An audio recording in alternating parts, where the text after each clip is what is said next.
Perhaps you are listening to this now and you feel a certain weariness, a spiritual exhaustion. You have done everything you were taught to do. You have affirmed. You have visualized. You have walked in the assumption of your wish fulfilled as best you know how. And yet, your desire remains at a distance. Perhaps it even feels further away now than when you first began. Maybe it is money that seems to slip through your fingers, a relationship that refuses to blossom, or a career that feels stuck no matter how hard you push. You chase and it flees. You push and it resists. It is a divine paradox. The tighter you grasp for that beautiful butterfly, the more you crush its delicate wings. What if I told you that the very effort you are applying is the only thing standing in your way, that the immense energy you are using to force your desire into being is the very reason it has not yet arrived? In our time together today, we will explore this delicate and most powerful art, the art of allowing. We will learn why letting go is not the same as giving up, but is in fact the highest form of faith. And I will show you what to do instead of forcing to finally let what you desire come to you as effortlessly and as naturally as the sun rises in the morning. Stay with me, for in the next moment I shall show you why all your effort has been in vain, and why letting go is the hidden key you have overlooked.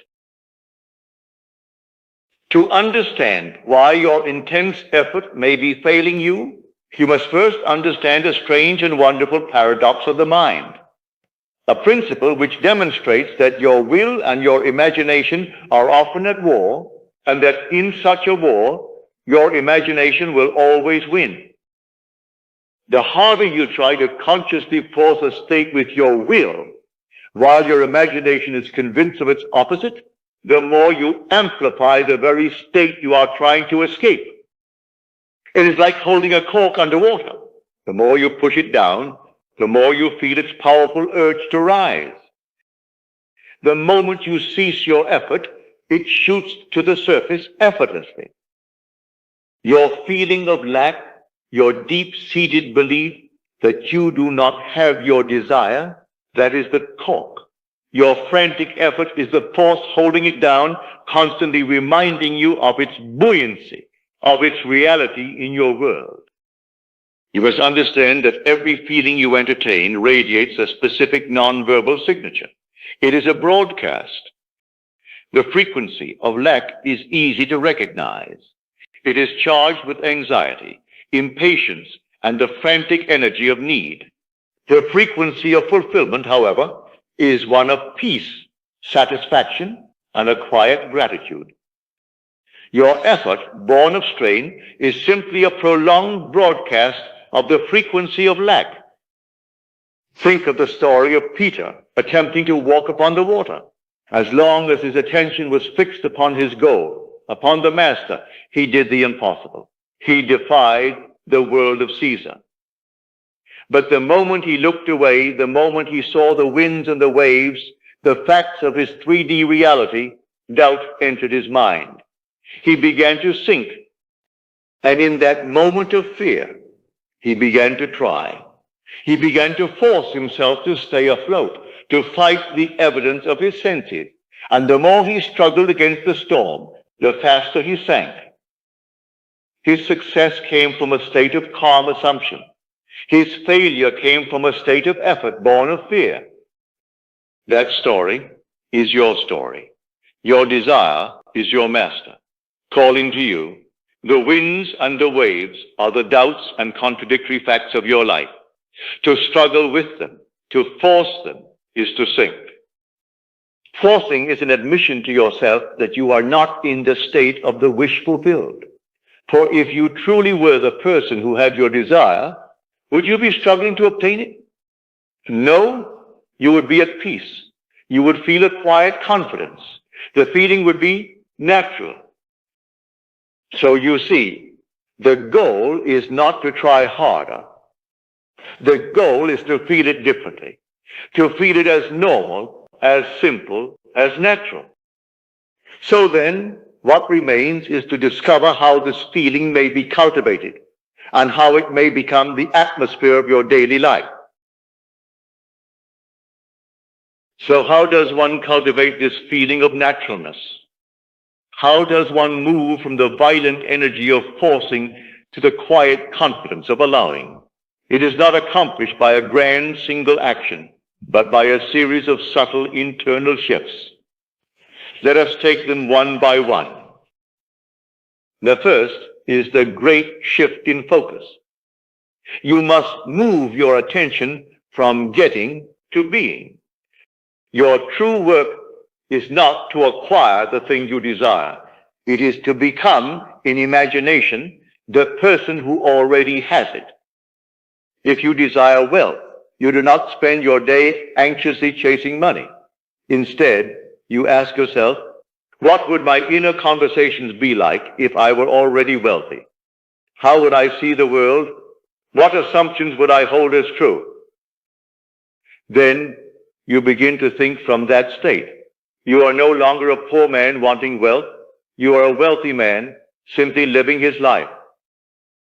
The second key is to redefine what it means to live in the end. Many have been taught that this is a state of constant, effortful visualization. It is not. Living in the end is a state of satisfaction. Think of how you feel after a wonderful meal. You do not continue to stare at the menu, anxiously hoping for food to arrive. You are satisfied. You are at peace. That quiet satisfaction, that inner knowing it is done, that is the true feeling of the wish fulfilled.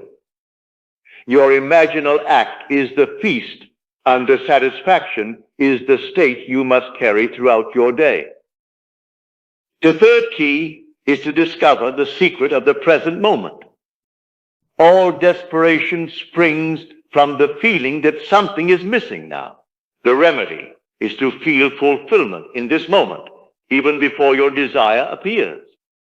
At the end of your day, find one thing, anything for which you can feel genuine gratitude.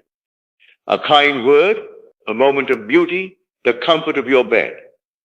By practicing the feeling of gratitude, you are practicing the feeling of fulfillment. And when you can find fulfillment in your present moment, you release the desperate need for the future to be different. In that release, the future is suddenly free to become what you have imagined. The fourth key is to build for yourself a mental sanctuary. This is a short, simple imaginal scene that implies your wish is already fulfilled. Not the moment of receiving it, but a moment after. If you desire marriage, your scene could be as simple as feeling the cool, smooth wedding band on your finger while washing your hands. If you desire success, it could be a brief congratulatory conversation with a friend, hearing them say, "I always knew you would do it." This scene is your anchor. When the storms of doubt arise in your day, you do not fight the doubt. You simply retreat to your mental sanctuary for a few seconds, feel it real, and return to your day with faith restored. Now, a word of caution to keep you from undoing your work. First, you must resist the impulse to anxiously look for it in your outer world. Every time you check for proof with anxiety, you are performing a powerful imaginal act of doubt. You are impressing your subconscious with the feeling, it is not here yet, and your subconscious, unfailingly loyal, accepts that feeling as your new command. Think of a baker who has placed a cake in the oven. He has done his part. He does not open the oven door every 2 minutes to see if it has risen. To do so would let out the heat and ruin the cake. Your sustained assumption, your faith, is the heat that bakes your desire into reality. Once you have placed it in the oven, you must leave the door closed. Second, do not discuss your desire with those who are not in sympathy with your aim. Your imaginal act is a tender new creation, a new state of consciousness. Exposing it to the cold winds of doubt and ridicule can chill your conviction, causing you in turn to doubt your own creation. Keep your secret. Let it grow strong within you until it is ready to be born as a fact in your world. This is the art of allowing. It is not about doing more, but about being more. It is a gentle, loving alignment with the reality of your desire. So what does this state of true detachment, of allowing, actually feel like? Let me be clear. It is not apathy. It is not indifference. It is not giving up on your desire. In fact, it is the highest and most potent form of faith. It is the calm assurance of the farmer who has planted a seed in good soil. He does not fret nor dig it up each day. He simply knows he has done his part, and the law of growth will do the rest. It is the feeling of having ordered a fine meal at a wonderful restaurant. You do not follow the waiter into the kitchen to make sure the chef is cooking. You simply relax at your table, enjoying the ambiance, knowing that in due time your order will be served. It is the same assurance with which you know the sun will rise. You do not wake each night in fear, wondering if the dawn will come. You simply know it, and so you rest. In like manner, you must rest in the certainty of your desire fulfilled. For remember, to desire is to confess you do not have. You assume it, you accept it, and then you rest in the knowledge that it is done. Creation is finished. What you seek is already yours. You need only to accept it. This state is a quiet inner peace, a release of all tension. You can think of your desire and you feel a gentle warmth, a quiet smile, not the anxious, desperate yearning of still wanting it, but the pleasant, familiar feeling of knowing it is already yours. When you reach this state, you have moved from being the frantic hunter, chasing your desire through the woods, to becoming the fragrant flower, standing still in the garden, effortlessly drawing all that you desire to you. You do not chase, you simply attract. This is the promise of allowing. This is the secret of letting it come. Now, let us go into the silence.